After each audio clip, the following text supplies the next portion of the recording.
Di dalam Undang-Undang Dasar ditulis bahwa Wapres itu membantu Presiden. Ya. Jadi kalau membantu itu ada aktif. Kalau tidak aktif mengambil langkah-langkah yang baik untuk membantu pemerintahan, itu juga bukan Wapres yang baik. Kan? Semua konflik itu hanya dua solusinya, perangin atau berunding. Perangi atau berunding? Ya, kepada mereka saya katakan bahwa salah Anda sebelum, bukan hanya melawan Israel, tapi bagaimana Anda bersatu antara Hamas dengan Fatah. Ya. Nah, itu masalah yang mereka tidak bisa selesaikan.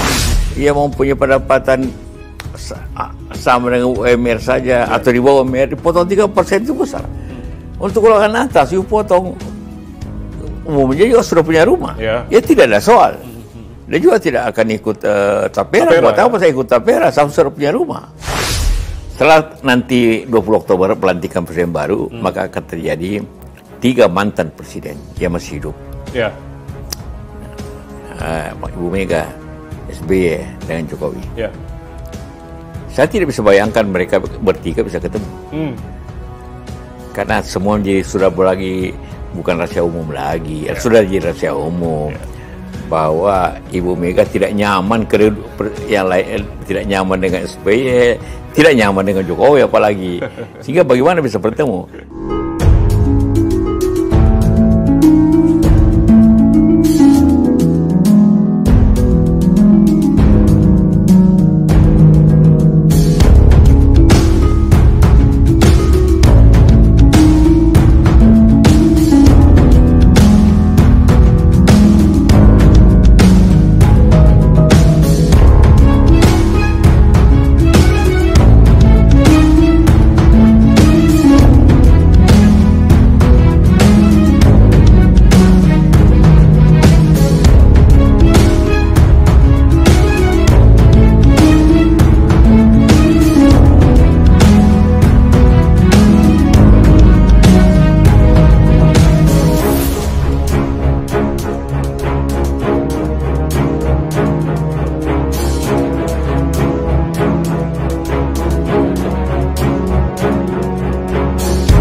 Saat ini sudah bersama saya, Wakil Presiden ke-10 dan 12 Republik Indonesia, Bapak Muhammad Yusuf Kalla. Assalamualaikum, Pak JK. Waalaikumsalam. Terima kasih sudah menerima kami, Televisi Republik Indonesia, untuk tentunya bersama-sama dengan Pak JK di kesempatan kali ini. Diterima di rumahnya Pak JK yang sangat luar biasa sekali, Pak JK. Oke. Baik, Pak JK, dengan kesibukan yang sangat luar biasa, baru pulang dari Afghanistan, tentunya apa sebetulnya yang menjadi rahasia dari energiknya seorang Pak JK ini? Kira-kira. Ya, semua dinikmati. Dinikmati? Yuk jalan, yuk makan di mana, yuk ketemu orang. Kita nikmat aja. Yang kedua tentu, hati harus lapang, harus bersyukur. Jangan pernah sakit hati. Siap. Kalau ada soal, ya terima aja atau maafin orang. Ya, sehingga kalau sakit hati, sakit jiwa juga nanti kita pusing suka. Sampai itu tentu olahraga yang teratur. Olahraga tetap golf nih Pak? Atau golf, olahraga lain? Tiap, kalau tidak golf, saya senam 1 jam 1 hari. Wah, luar biasa. Jadi senam masih dengan ibu atau senam sendiri? Nah, sendiri aja, lihat lewat YouTube. Iya, oke. Sekarang sangat luar biasa, lewat YouTube Pak JK senam sendiri begitu ya. Baik, Pak JK, kalau berbicara terkait dengan kiprah seorang Pak JK sendiri begitu, sebenarnya kan tidak banyak pengusaha yang kemudian bisa sukses menjadi seorang politisi senior seperti Pak JK hingga pada akhirnya sempat menduduki posisi RI 2 sebanyak 2 kali, ke-10 dan juga ke-12. Artinya apa yang membuat Bapak bisa bertahan sebagai politisi senior di dunia perpolitikan tanah air saat ini, Pak JK? Saya kadang-kadang merasa juga bukan politisi yang baik. Karena saya wapres 2 kali itu tidak didukung partai. Ya. Secara pribadi aja atau bersama-sama dengan Pak SBY kemudian Pak Jokowi. Waktu saya ketua Golkar ikut pemilu untuk presiden, kalah malah saya. Jadi saya berada di posisi ya untuk bekerja dengan baik lah, dengan ikhlas untuk bangsa ini. Untuk bangsa ini, pengabdian juga Pak JK ya. Apa kemudian yang mungkin nilai-nilai yang Pak JK ataupun mungkin ada pengalaman di dunia usaha yang kemudian bisa ditarik untuk masuk ke dalam atau diterapkan di panggung politik begitu Pak JK? Ya sama aja sebenarnya. Dunia usaha ingin kita maju. Untuk maju kita harus punya banyak inovasi, banyak cara dan jujur. Dan kepada orang, kepada langganan, kepada pembeli, dan juga kalau kita pemerintah jujur kepada rakyat, jujur kepada negara lain. Tapi kita harus agresif, kita harus inovatif, dan harus mencari cara bagaimana kita memajukan bangsa ini. Kejujuran menjadi poin penting untuk semua orang begitu, dalam arti tidak hanya pengusaha tapi juga politisi begitu ya Pak ya? Iya. Baik. Nah, kalau berbicara terkait dengan kiprah seorang Pak JK tentunya, ini dikenalnya sebagai juru damai Pak JK. Ini kan dengan sepak terjang Pak JK, resolusi konflik sudah dikenal oleh masyarakat luas bahkan dunia begitu. Artinya sebagai tokoh bangsa yang dikenal sebagai juru damai di Pak JK, ini kan ada beberapa waktu lalu pertemuan dengan Pak JK untuk terkait dengan bertemu dengan pihak Hamas yang tentunya kita ketahui juga bersama dengan PM Malaysia, begitu. Apa yang kemudian menjadi kunci ketika sorotan dari konflik Israel dan juga Palestina atau Hamas saat ini? Hamas tentu ingin dukungan dari kita, dari negara-negara Islam yang besar. Tapi kepada mereka saya katakan bahwa salah Anda sebelum bukan hanya melawan Israel, tapi bagaimana Anda bersatu antara Hamas dengan Fatah. Ya. Nah, itu masalah yang mereka tidak bisa selesaikan. Ya mereka egois juga untuk tidak bersatu sama lain. Satu ingin perang terus-menerus, satu ingin melakukan perdamaian. Jadi tidak ketemu kedua-duanya. Menurut saya karena itu kita bicara mereka harus bersatu dulu, baru mereka kita bisa berbicara secara baik, secara untuk menuju ke suatu perdamaian, suatu pengakuan negara, sehingga mereka bisa dengan leluasa mengatur negaranya. Seperti itu. Artinya pihak internal di Palestina, Fatah dan juga Hamas ini harus bersatu terlebih dahulu, hingga pada akhirnya mungkin butuh bantuan negara-negara mayoritas Muslim yang lain, begitu Pak JK ya. Sepertinya kontribusi dari Indonesia, salah satunya Malaysia ataupun juga negara-negara Muslim lain dengan konflik yang sangat luar biasa, tekanan publik yang sangat luar biasa saat ini dengan konflik Palestina-Hamas ini. Apa yang kemudian harus diperhatikan Pak JK?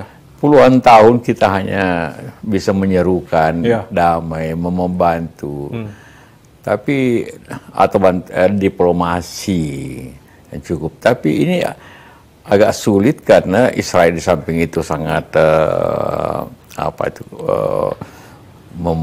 memasuki atau menyerang Hamas, Gaza luar biasa kejamnya. Tapi lain biasa sebenarnya juga kita harus akui. Yang pertama menyerang justru Palestina ke Israel kan.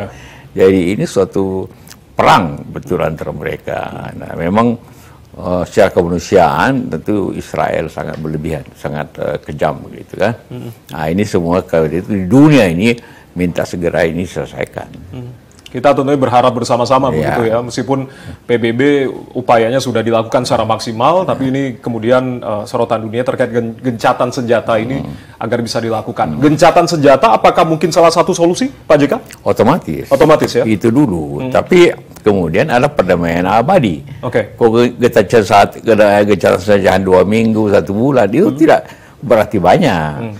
Tapi hanya mereka bisa secara sosial atau secara kehidupan mungkin bisa diberikan bantuan pada saat itu. Tapi setelah itu kalau habis lagi, ini harus permanen. Ya. Ini baru bisa mereka membangun kembali Gaza itu. Karena itu butuh suatu biaya besar. Butuh biaya yang besar tentunya ya. Baik, Pak JK kalau berbicara terkait dengan kemarin Pak JK langsung dari Afghanistan begitu bertemu dengan kekerabatan yang ada di sana begitu yang sudah terjalin lama begitu ya Pak JK ya. Artinya bagaimana kemudian hubungan antara Indonesia dengan Taliban ke depannya Pak JK? Jadi Taliban atau yang sekarang menjadi pemerintah Afghanistan sangat menghargai hubungan Indonesia, bukan hanya sekarang, tapi sebelum mereka masih dianggap teroris. Indonesia, khususnya saya sendiri, mengatur kedamaian antara Taliban dengan pemerintah Afghanistan pada waktu itu, Presiden Ghani atau sebelumnya Presiden Karzai dengan pimpinan Taliban. Jadi berunding, saya sendiri memberikan nasihat kepada kedua-duanya.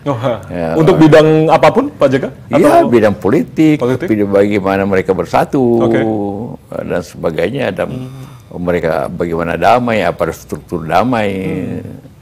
Itu yang kita selalu berikan ke mereka sejak dulu. Karena itu sekarang ini mereka sudah di pemerintahan, saya juga masih tetap menjalin hubungan-hubungan agar mereka juga melaksanakan pemerintahan dengan baik, jangan seperti sekarang ini tidak memberikan kesempatan kepada perempuan untuk belajar atau bekerja. Masukan dari sang juru damai asal Indonesia ini kemudian didengar oleh pemerintah Taliban begitu? Ya, insya Allah, karena kan lama kemarin saya bicara. Luar biasa, Pak JK.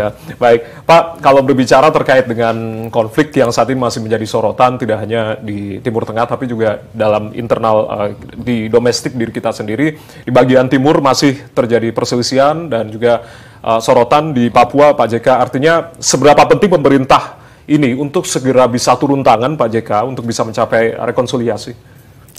Ya, itu bisa diselesaikan sebenarnya. Semua konflik itu hanya 2 solusinya. Perangin atau berunding. Perangi atau berunding? Iya. Itu yang kemudian Pak JK terapkan di Aceh, di Poso, begitu? Iya, saya, karena itu dalam setiap perundingan seperti di Aceh, ya itu tetap tidak ada ceasefire, tapi berunding bersamaan, bersamaan. Tapi karena itulah maka bisa cepat selesai perdamaian itu dan saling menghormati satu sama lain, win-win solution. Kita cari tentu win-win solution. Sama dengan Papua sebenarnya. Papua itu semuanya aja salah paham aja. Kesalahpahaman? Iya. Artinya berarti apa yang harus kemudian ditekankan untuk pemerintahan mendatang, Pak, untuk bisa menyelesaikan konflik Papua? Ya, ini bisa ya sambil menekan, sambil berunding, itu bisa terjadi. Dengan menjelaskan sebenarnya apa sebenarnya terjadi. Papua itu selalu merasa bahwa kita merampok Papua. Padahal sebenarnya apa yang pemerintah peroleh di Papua dibanding dengan apa yang diberikan Papua dalam bentuk anggaran, dalam bentuk bantuan sebagainya, jauh lebih besar anggaran dan bantuan ke Papua daripada apa yang pemerintah ambil dari Papua. Nah, itu harus dimengerti oleh rakyat Papua bahwa kita tidak merampok atau apapun dengan Papua. Baik, Pak JK tentunya berbicara terkait dengan kiprahnya sebagai seorang juru damai. Apakah ada kisah menarik yang mungkin media atau pemirsa jarang tahu nih terkait dengan kisah seorang Pak JK sebagai seorang juru damai menyelesaikan beberapa konflik di Aceh, Poso, dan juga beberapa daerah lain? Kalau Anda ingin menjadi juru damai atau mendamaikan orang yang berkonflik, pertama harus pelajarin mendalam kenapa ini terjadi, apa sebabnya, siapa yang berkonflik, apa kekuatannya, kemudian siapa orangnya, apa kebiasaannya. Kita harus tahu semuanya. Kemudian kita cari solusi yang saling menguntungkan. Jadi solusi menengah seperti itu. Dan mereka banyak salah paham seperti itu. Karena itu kita luruskan persoalannya. Dan tidak mudah menjadi seorang mediator ya Pak JK ya? Sebenarnya kalau Anda penuhi bahwa harus pelajari, dia sebelumnya dulu harus riset dulu. Iya, riset. Saya menyelesaikan Poso Ambon, saya riset siapa nih Pak lagi. Kita minta laporan intel, siapa orangnya, apa kebiasaannya, apa pendidikannya, siapa itu, dan siapa pemimpinnya. Dan mengetahui masalah-masalah yang mereka, contohnya saja, waktu di Ambon, oh ini Islam mengatakan ini karena RMS. Saya bilang RMS itu bukan keagamaan, justru RMS itu menterinya ada orang Islam. Oh, tapi lain pihak Kristen mengatakan ini yang menyebabkan ini Laskar Jihad. Ya, saya bilang ya, Anda berkelahi pada Desember, Laskar Jihad datang Agustus kemudian. Jadi bukan dia penyebab. Dengan itu kita tahu jam semua. Baik, luar biasa. Artinya Pak JK kalau apa yang tadi sudah diungkapkan oleh Pak JK begitu riset terpenting begitu. Tapi untuk Papua ini kan pendekatannya lain begitu Pak. Apa yang kemudian harus diperhatikan? Sebenarnya Papua itu kan sudah berkali-kali dirundingkan. Hasil akhirnya itu kan undang-undang tentang otonomi khusus ke Papua. Otsus ya? Ya, dengan dana yang besar. Tapi di antara mereka itu juga gubernur, bupati, banyak yang korup. Sehingga dana yang besar itu tidak sampai ke rakyat. Itu juga masalah pokok. Yang kedua tadi, sebenarnya di Papua itu banyak masalah. Tidak banyak masalah juga. Kalau yang di pantai itu, di Japura, di Sorong, di Fakfak, atau di Naibir, tidak banyak masalah. Hanya masalah hanya di gunung. Kan? Dan itu mungkin belum menikmati suatu program pemerintah yang begitu besar dan anggarannya. Jadi kesenjangan masih ada di daerah-daerah pegunungan. Ini harus perbaiki secara pengertian itu. Baik. Sekarang kita beralih ke bahasan lain begitu, beralih ke masa kepemimpinan Pak JK pada saat menjadi Wakil Presiden ke-10 dan juga 12 begitu Pak JK.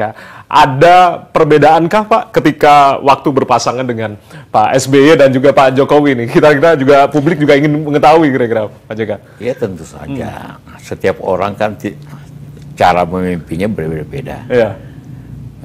Apalagi juga cara pemerintahan berbeda. Kalau zaman Pak SBY memang ada suatu kesepakatan saya dengan SBY bahwa saya mengurus ekonomi. Tapi bukannya hanya ekonomi, sosial dan pertahanan, keamanan juga saya selesaikan kan. Jadi tidak dianggap Wapres hanya ban serep semata begitu? Ini kan anggapan masyarakat juga. Sebagai Wapres itu memang secara hukum tidak ada pernah ada keputusan Wapres, tidak ada. Tapi begitu ya mempunyai cara inovasi, langkah-langkah yang perbaikan atau bermanfaat untuk masyarakat, ataupun hal-hal yang penting yang sulit kita selesaikan itu bahwa, dan memang di Undang-Undang Dasar ditulis bahwa Wapres itu membantu Presiden. Jadi kalau membantu itu hanya aktif. Kalau tidak aktif mengambil langkah-langkah yang baik untuk membantu pemerintahan, itu juga bukan Wapres yang baik kan. Tapi itu harus difahami kedua pihak. Karena kita bekerja seperti itu sehingga terjadi suatu keserasian pekerjaan dengan tugas masing-masing yang kemudian, tapi walaupun keputusan terakhir tetap di tangan Presiden. Kalau Pak Jokowi memang semua hal dirapatkan, sehingga begitu banyaknya rapat dalam 1 tahun. Tapi ya mungkin ingin demokratis, tapi sebenarnya agak berlebihan juga sebenarnya. Tapi itulah perbedaan karena dua. Bagi saya ya asal jalanin semuanya. Ini pesan juga tentunya untuk Wapres terpilih nantinya, Iya. Mas Gibran Rakabuming Raka begitu. Ya mungkin apakah juga ada pesan dari Pak JK sendiri ketika nanti akan berpasangan dengan Pak Prabowo dalam menjalankan tugasnya sebagai pemimpin negara ini, Pak JK? Iya, Wapres harus mengetahui diri bahwa membantu presiden. Kedua, caranya antara lain di posisinya di apa menjadi contoh. Ya presiden itu satu langkah di belakang presiden dan kalau ngomong 1 tahun di bawah presiden. Baik. Ya, tapi harus membantu menyelesaikan masalah sesuai kemampuan. Nah ini masalah kemampuan. Masalah kemampuan. Masalah pengetahuan. Kalau Anda tidak punya kemampuan, tidak punya pengetahuan yang cukup, ya sulit-sulit juga memang. Itu yang tugas yang tentunya harus diperhatikan ini. Semoga juga mendengar nantinya Pak Pres terpilih kita begitu ya, Pak JK. Apalagi yang mungkin akan ditambahkan terkait dengan kepemimpinan ke depannya nanti, Pak JK? Tanggal 20 Oktober nanti. Memang yang akan datang ini pemerintahan tidak terlalu mudah ya. Akibat banyak masalah, ada masalah di masalah hukum yang begitu ruwet, masalah politik juga akan terjadi. Jadi masalah ekonomi juga tidak mudah. Kita harap dengan kepemimpinan Pak Prabowo bisa mengatasi ini. Ya. Tapi seluruh kita semua harus membantu. Kalau tidak, ya bisa masalah bangsa kita akan mundur. Tantangannya sangat luar biasa ke depan ya. Iya. Artinya butuh kerjasama tidak hanya dari eksekutif, tapi juga rakyat juga. Kerjasama. Kalau enggak, pertama posisi pemerintah dulu. Kuat nggak posisi pemerintah? Anggaran yang cukup baik nggak? Punya kemampuan anggaran yang cukup nggak untuk melaksanakan semua janji-janji kampanye ataupun program? Itu harus dihitung baik-baik dan juga harus ada penghematan luar biasa di kalangan pemerintahan.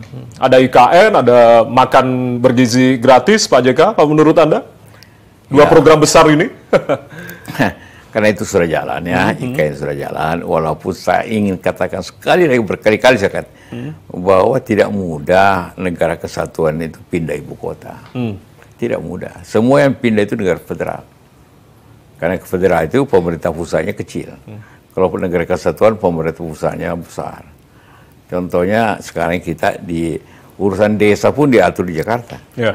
Berapa biaya anggarannya desa. Dana desa. Sampai begitu. Kalau negara federal mana Washington mengatur satu desa di California, enggak lah. Tapi kita kan sampai begitu pemerintah begitu besarnya sehingga untuk pindah kan susah. Nah, ini ya sudah sadari dan tidak ada negara cuma Brazil saja negara yang pindah di daerah yang betul baru. Sehingga ongkos pembangunannya besar sekali. Walaupun Brazil itu negara federal.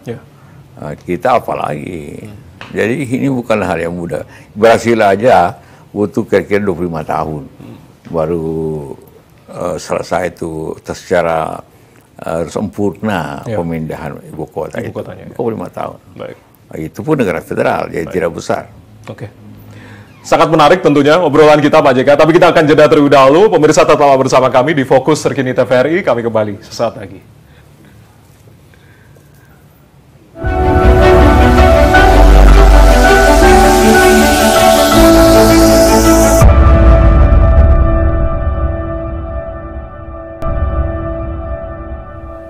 Anda masih di Fokus Terkini TVRI, masih bersama saya Ardianto Wijaya dan juga bersama kami saat ini Pak JK. Pak JK, kalau berbicara terkait dengan Pilpres, ini kan sudah selesai begitu tahapan Pilpresnya, meskipun untuk Pileknya masih ada beberapa daerah yang melakukan pemilihan ulang. Artinya sebagian merasa keadilan ini telah ditegakkan, tapi sebagian pula merasa tidak mendapatkan keadilan. Tanggapan Anda Pak JK? Iya, secara administratif langkah-langkah pemilu telah dijalankan. Walaupun secara mutu atau hakikatnya banyak masalah. Banyak masalah Anda nilai? Iya, buktinya banyak protes kan? Ya, itu berarti banyak masalah. Tapi saya selalu mengatakan sudah, kita lihat ke depan aja. Karena banyak pelanggaran-pelanggaran, banyak ya Karena itu banyak protes di mana-mana kan. Itu masalah artinya. Tapi ya mari kita lihat ke depan aja. Biarlah pemerintahan ini mengatasi masalah-masalah yang saya katakan tadi rumit. Banyak tantangan, tapi juga banyak masalah yang rumit juga yang harus diselesaikan oleh pemerintahan ke depan, begitu, Pak JK. Artinya Anda sebagai Wapres ke-10, 12, begitu 2 kali periode, artinya apa yang kemudian menjadi kunci untuk bisa menyelesaikan setiap masalah yang rumit, setiap tadi beberapa tantangan-tantangan yang tentunya ke depan masih belum bisa kita prediksi? Ya tantangan itu diatasi. Katakanlah dari segi ekonomi. Defisit kita makin tinggi kan, utang makin banyak. Di dalam pihak penerimaan pajak apa menurun. Tapi di sisi lain pengeluaran nanti akan lebih besar. Maka berarti terjadi gap antara penerimaan dan pengeluaran yang besar. Berarti defisit besar. Nah itu juga masalah ekonomi. Di samping tadi saya katakan masyarakat itu mengharap banyak, ya. Dan juga dibutuhkan investor akibat image masalah hukum. Image masalah hukum? Ya sulit di Indonesia. Birokrasi juga kita ya masih sulit walaupun sudah bermacam-macam upaya ke arah situ. Maka banyak investasi dari luar kita sekarang ini hampir katakan prioritas ketiga. Atau malah keempat. Orang kalau investasi dari Asia Tenggara ya pilihan pertamanya Vietnam atau Thailand atau Malaysia, baru kita. Nah, itu artinya menjadi warning bagi kita semua, bagi pemerintah yang akan datang untuk memperbaiki keadaan. Ada kepastian, ada proses birokrasi lebih baik, proses hukum harus jelas, korupsi harus turun, baru orang percaya. Nah, kalau investasi menurun, maka akan timbul penduduk bertambah, berarti pengangguran akan besar. Kalau pengangguran besar, maka akan masalah sosial kan. Dia masalah sosial tidak hanya bisa diatasi dengan bansos. Berapa sih kekuatan kita bansos? Paling satu keluarga dikasih 200.000. Mereka tidak bisa. Kalau orang tidak kerja, mereka pasti tidak bisa hidup karena itu. Nah, masalah-masalah ini kalau tidak diselesaikan, tidak dengan tindakan yang baik, maka akan menjadi masalah yang kronis di suatu bangsa. Kita tentunya berdoa bersama-sama ya, untuk kemudian pemerintahan ke depan bisa bersama-sama menyelesaikan berbagai tantangan dan juga permasalahan tadi.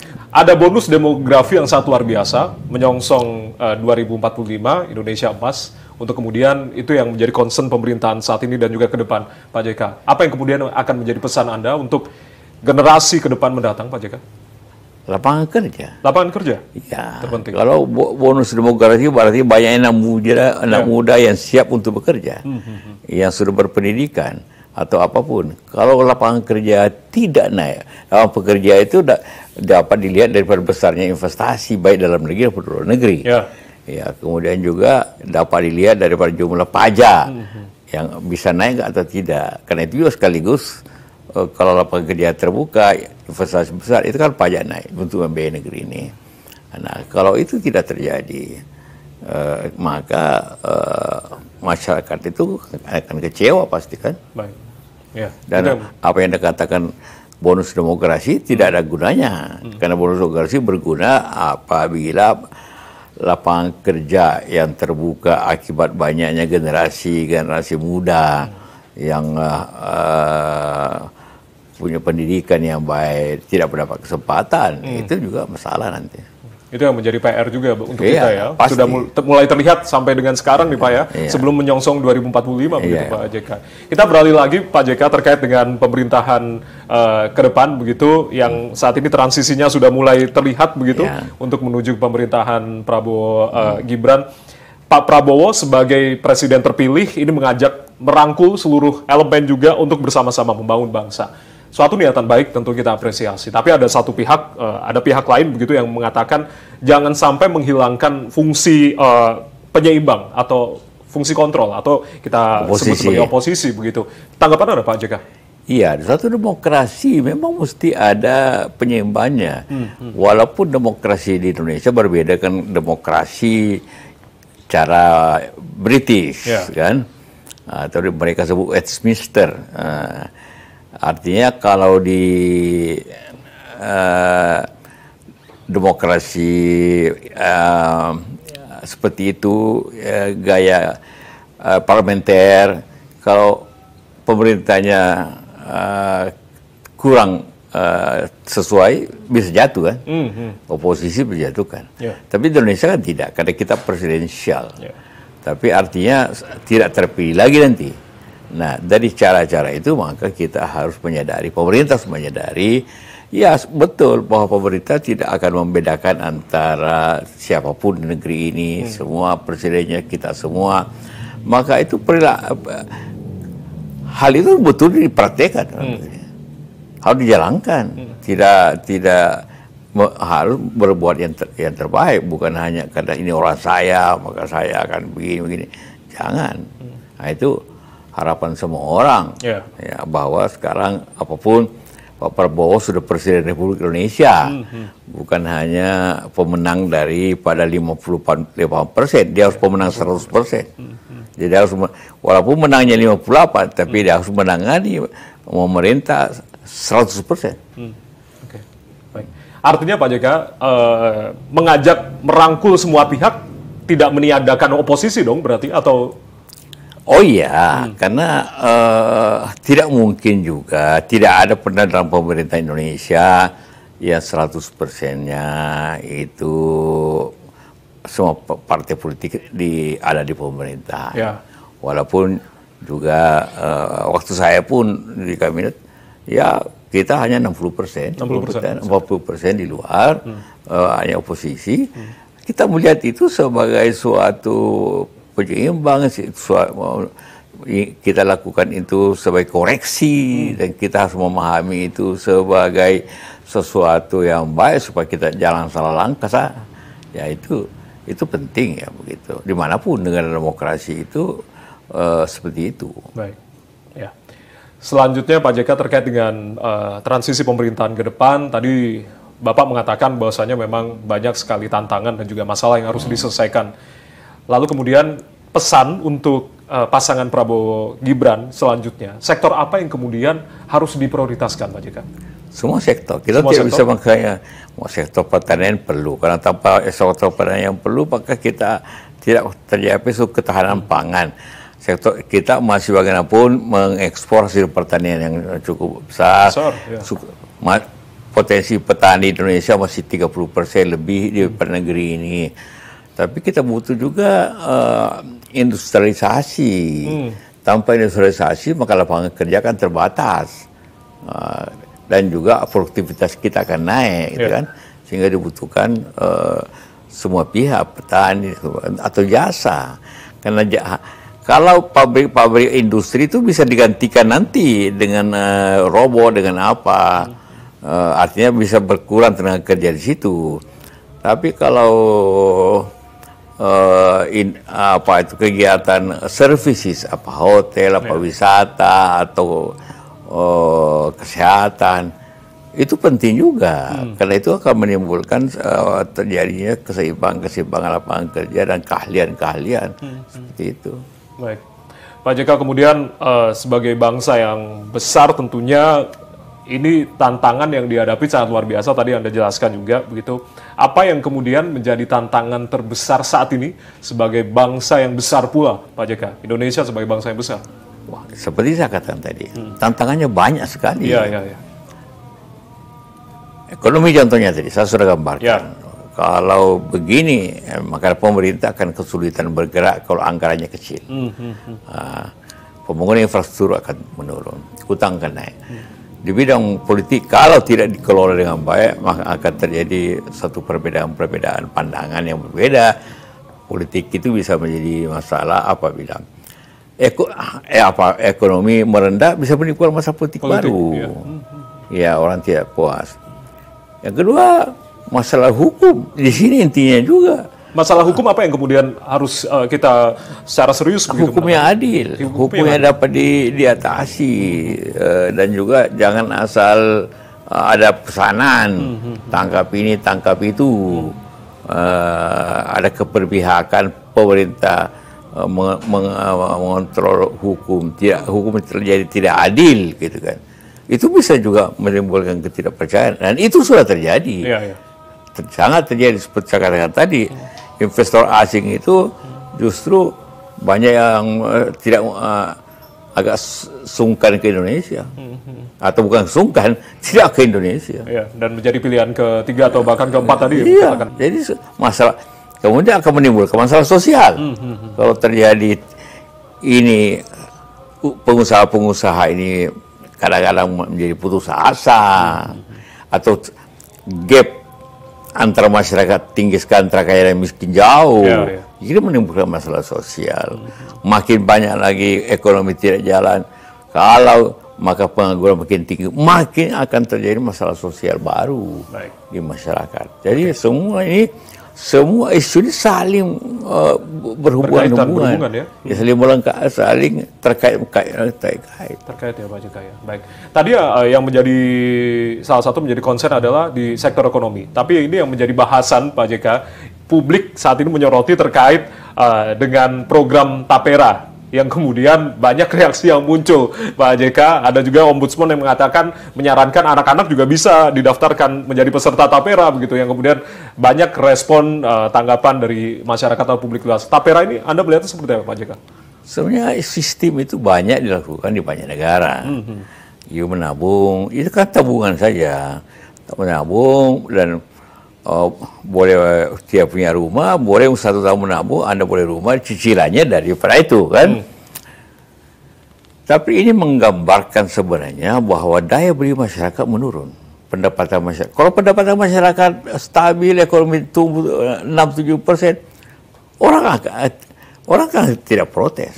Yang protes itu karena kalau ia mempunyai pendapatan sama dengan UMR saja, atau di bawah UMR, dipotong 3% itu besar.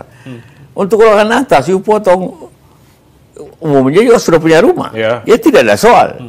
Dia juga tidak akan ikut Tapera. Buat apa saya ikut Tapera? Saya sudah punya rumah.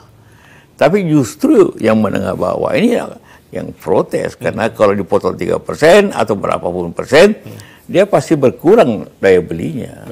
Dan apabila berkurang daya beli, ekonomi juga masalah. Ya. Saling berkaitan juga seperti yang Anda katakan tadi, Pak JK ya. Baik. Artinya kalau pandangan Anda untuk Tapera ke depan yang saat ini bahasanya masih ditunda begitu? Sebagai konsep sebenarnya tidak salah ya. Tapi dalam kondisi sekarang ini bermasalah. Jadi bisa saja Tapera itu dilaksanakan, tapi bukan hal yang wajib. Bukan hal yang wajib. Itu yang harus digarisbawahi, Pak JK ya. Baik. Kita beralih lagi terkait dengan transisi pemerintahan Prabowo Gibran, Pak JK. Pak Prabowo menyampaikan bahwasanya ada wacana dari pembentukan Presidential Club. Tanggapan Anda, Pak JK? Itu hal sebenarnya banyak terjadi, tapi tidak formal. Di beberapa negara sudah terjadi ya. Amerika itu tiap tahun mereka ketemu. Baik. Minta maaf ya. Siapa? Tapi kondisi kita tentu tidak mudah. Kalau kita berterus terang aja lah. Setelah nanti 20 Oktober pelantikan presiden baru, maka akan terjadi 3 mantan presiden yang masih hidup. Ya. Ibu Mega, SBY, dengan Jokowi. Ya. Saya tidak bisa bayangkan mereka bertiga bisa ketemu. Karena semua menjadi sudah lagi bukan rahasia umum lagi, sudah jadi rahasia umum bahwa Ibu Mega tidak nyaman yang lain, tidak nyaman dengan SBY, tidak nyaman dengan Jokowi apalagi, sehingga bagaimana bisa bertemu. Jadi sebagai ide mungkin ya bisa, tapi sebagai kenyataan sulit dilaksanakan. Sulit untuk dilaksanakan. Iya, kan. Ketidaknyamanan itu terpenting.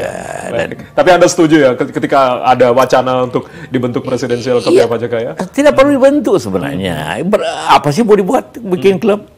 Jadi rutin aja diundang untuk berbicara, menasihati. Jadi tinggal inisiatif presiden yang berkuasa. Kan sudah ada Watimpres, artinya belum cukupkah begitu sampai? Ya, itu kan Watimpres itu kan tentu penting, tapi kan mereka yang punya pengalaman presiden ini. Presiden-presiden ini ya. Ya, wah saya waktu saya hadapi waktu gini solusinya begini. Itu kan suatu pembelajaran yang baik. Ya. Di dunia itu ada Madrid Club, yaitu kumpulan daripada mantan presiden dan juga mantan wapres. Saya sering diundang. Masih ya Pak? Ya, saya termasuk anggota Madrid. Itu, tapi ya hanya bicara pengalaman itu aja, tidak ada yang lebih daripada itu. Baik. Dan juga sebenarnya fungsinya ialah memperlihatkan kepada rakyat adanya kebersatuan. Tapi itulah saya katakan kenyataannya susah. Kenyataannya susah itu tadi. Untuk kasus sekarang ini. Untuk yang di Indonesia apalagi begitu ya. Baik, masih ngobrol hangat bersama dengan Pak JK di kesempatan hari ini. Usai jeda kami akan kembali, tetap bersama kami.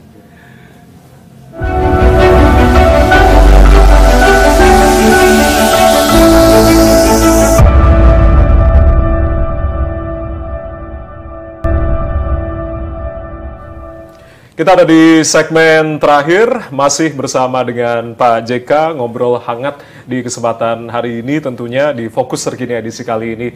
Pak JK, di pemilu 2024 ditandai dengan munculnya kehadiran para generasi muda Indonesia yang sangat luar biasa begitu dalam kepemimpinan nasional.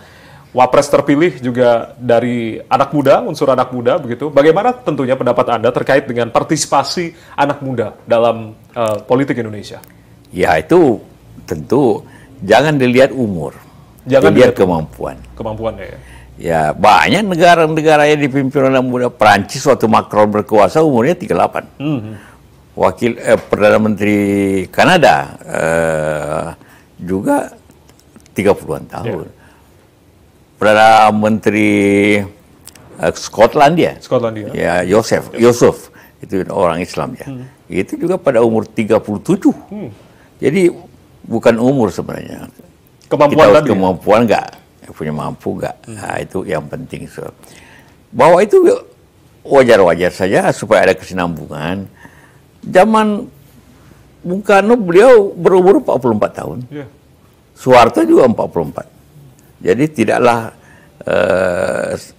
kalau Pak Prabowo sekarang kan 70 sekian, 72, 74 gitu lupa umurnya. Jadi kita memang catat umurnya, tapi yang penting kemampuan enggak. Kemampuan apa secara spesifik? Ya, kemampuan adalah punya leadership, kemampuan tentang kenegaraan, program pemerintah, apa yang mesti dibuat, dan bagaimana membuat solusi. Itu kan leadership begitu kan. Jadi pada dasarnya pemerintah dan juga kemampuan kepada masalah-masalah kebangsaan ini, ekonominya, politiknya, sosialnya, ya harus seperti itu. Jadi tidak soal pemuda. Justru kalau Amerika sekarang ini kemungkinan duanya tua semua kan. Lain lagi. Semua hampir 80-an. Yang senior ya Pak Jaka? Senior. Ya, artinya kan kaderisasi di internal partai politik juga harus perlu dijalankan. Apa yang menjadi catatan Anda Pak, kaderisasi partai politik saat ini? Ya, kaderisasi itu artinya harus dilatih untuk mempunyai kemampuan dan mempunyai solusi dan mempunyai leadership. Ya. Leadership itu harus menjadikan katakanlah memimpin wilayah, mengatur dan mempunyai problem solving yang kuat atau punya leadership ya. Leadership itu artinya bagaimana dia menjelaskan ke rakyat dan bagaimana sukanya sehingga ada solusi. Ya, untuk pemimpin ya. Untuk meningkatkan leadership itu Pak, jiwa leadership itu harus punya pengalaman. Punya pengalaman. Iya. Leadership itu tidak bisa diajarkan. Itu tidak bisa baca buku langsung jadi pemimpin. Tidak secara instan begitu, harus memang punya track record pengalaman terlebih dahulu. Iya, pengalaman terlebih dahulu. Ya. Baik, Pak JK, bicara terkait dengan saran Bapak melihat generasi muda yang saat ini membangun negeri begitu dengan sangat luar biasa di kontribusinya di masing-masing bidang begitu. Apa yang kemudian Anda pesankan kepada para generasi muda yang menyaksikan tayangan kita di kesempatan kali ini? Ada pertanyaan riset dari ada 2 profesor dari Australia. Kenapa anak muda banyak mau masuk politik, masuk anggota DPR? Saya bilang mungkin karena sebagai pengusaha lebih anggota DPR lebih banyak penghasilannya dibanding pengusaha dan lebih nyaman. Ya, nah kalau menjadi anggota DPR atau anggota politisi kan cuma 2 juga. Menjadi anggota legislatif atau eksekutif. Nah, itu 2 saja kemungkinannya kan. Seperti itu. Ataupun menjadi anggota partai biasa yang berjuang. Dasar daripada perjuangan itu, ya jangan jadikan politik itu untuk mencari kehidupan. Ya kan, kalau itu terjadi, maka politik kita bisa seperti sekarang. Bisa menjadi dibutuh menjadi politisi sangat mahal ongkosnya, terpilih atau bagaimana, sehingga maka nanti bahayanya hanya orang yang mampu bisa masuk politik, bisa masuk di DPR sebagainya, karena ongkos itu tinggi. Jadi kita harus mendesain sesuatu politisi yang tidak membutuhkan biaya besar, sehingga justru akibatnya legislatif atau di eksekutif itu justru orang untuk mencari hidup yang baik kan. Seperti itu. Tapi ongkos mahal ini apa yang membuat ongkos politik mahal begitu Pak JK? Atau undang-undangnya, aturannya seperti untuk menjadi bupati harus punya threshold 20% dari untuk pencalonkan.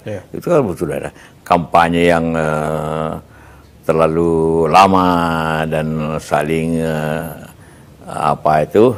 mematikan, itu juga memiliki ongkos yang baik. Atau kampanye dengan dasar amplop gitu kan, serangan fajar.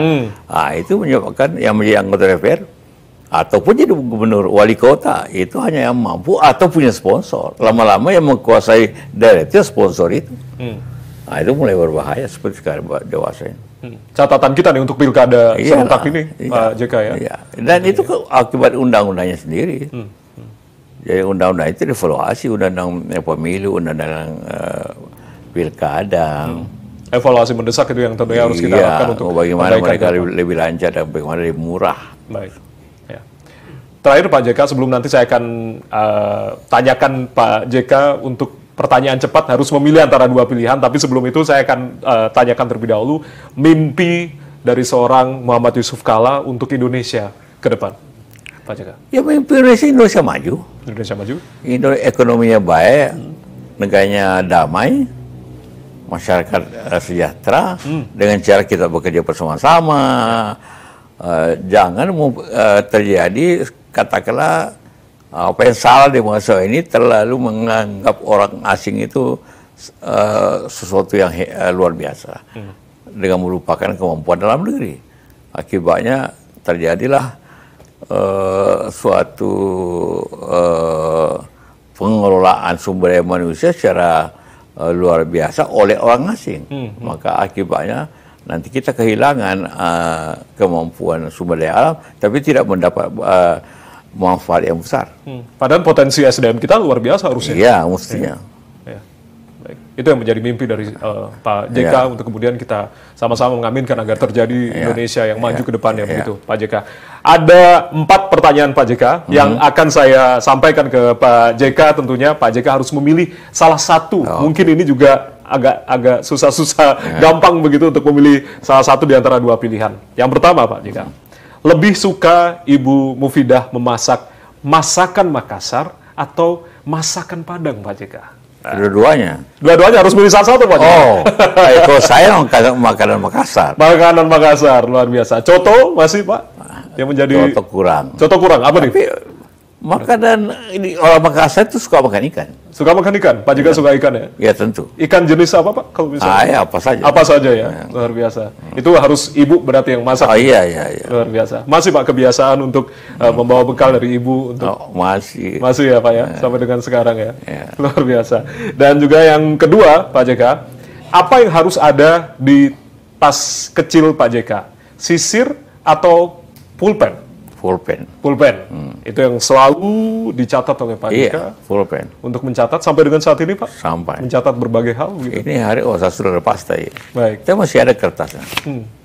Selalu Mesti dibiasakan mencatat ya Pak JK ya? Harus.